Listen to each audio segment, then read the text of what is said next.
Let's dive into a story that just completely tears down the wall between ancient myth and our modern reality. A story where the past isn't dead. Heck, it isn't even past. This is the incredible tale of Mahasamar, a hero's journey that stretches across thousands of years, and it all begins, not with a bang, but with a dream. I want you to think about your most vivid dreams for a second. You know, the ones that feel so real you can almost taste the air, the ones that stick with you all day.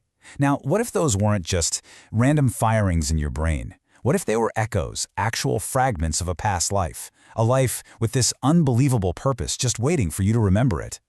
So our story doesn't kick off on some epic battlefield. Nope, it starts in the very quiet, very orderly life of Dr. Adiraj Singh. He's a retired neurosurgeon living in America. And honestly, he's always felt a little disconnected from his Indian roots. But lately, his nights are just chaos, filled with these intense dreams of ancient warfare. And these aren't just nightmares, they're so vivid, so recurring, and they tap into these weird feelings he's had his whole life, like a strange sense of familiarity with museum artifacts, or déjà vu in visiting old forts. What he used to brush off is now this roaring in his mind that he just can't ignore anymore. So, these haunting dreams, they're the first cracks in his ordinary world, and they are shoving him toward an impossible truth. This is the moment where Dr. Singh's reality is about to be absolutely shattered, and a legendary past comes roaring back to life. This is where a hero is reborn. And here is where two worlds just collide. On one side, you've got the modern scientist, Dr. Adiraj Singh. On the other, the legendary warrior of the Mahabharata, Bhishma Pitama. These visions pull Adiraj all the way to the ancient battlefield of Kurukshetra. And on that sacred ground, Lord Krishna appears, revealing a truth that just turns his entire world upside down.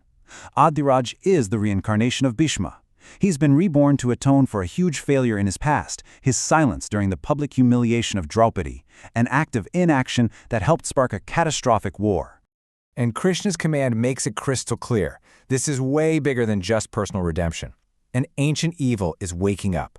Ashwatthama, Bhishma's old nemesis, is destined to rise again, and he's after a power that could literally consume the world. So Bhishma's new purpose, the whole reason he was brought back, is to stop him and restore cosmic balance. I mean, the stakes are nothing less than the fate of the entire world. But, a mission like this is never going to be easy. To really get the danger here, we have to look at the shadow from the past, the antagonist, whose quest for power is the engine driving this whole conflict. They say every hero is defined by their shadow, and Ashwatthama is a being just forged from pure vengeance. So while Bhishma is on this difficult path of redemption, relearning his ancient skills, Ashwatthama is on a parallel path of destruction, just simmering in millennia of bitterness. He couldn't care less about balance, he wants to shatter it into a million pieces. And his power is growing fast. This isn't some far-off threat. It's happening right now. He's actively hunting for the legendary Mani gem to make himself invincible. He's performing these forbidden rituals, basically drinking from a well of pure negative energy. And he is not alone. He's building an army of dark sorcerers. The world is already feeling it too, as his evil influence starts causing devastating natural disasters all over the place. Okay, so you're faced with this overwhelming dark power. How can one hero, even a legendary one, possibly stand against it?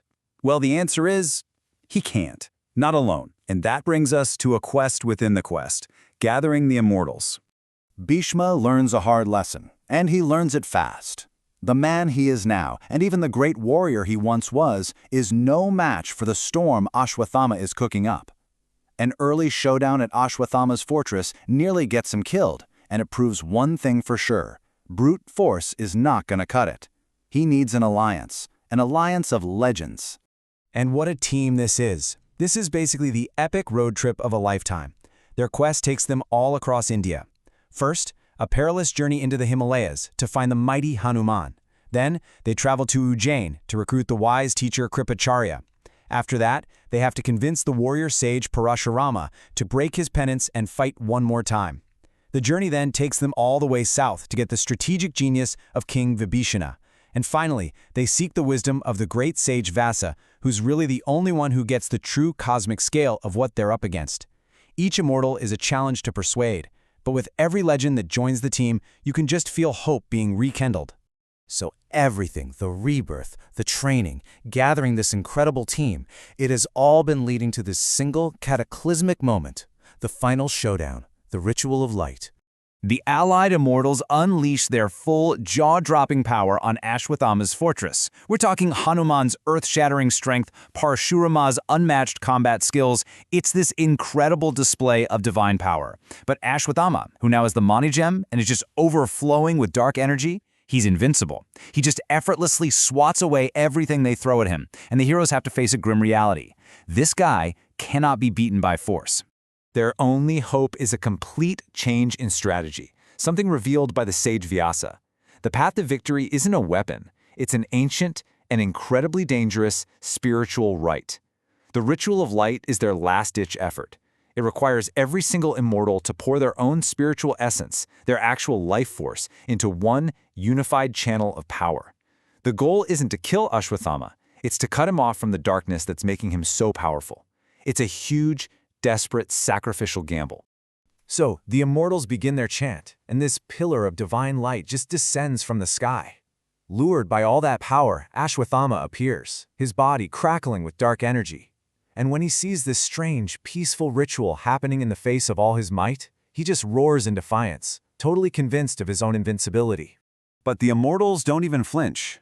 Their combined energy creates this unbreakable fortress of pure light. With one final, collective surge of will, the ritual is complete.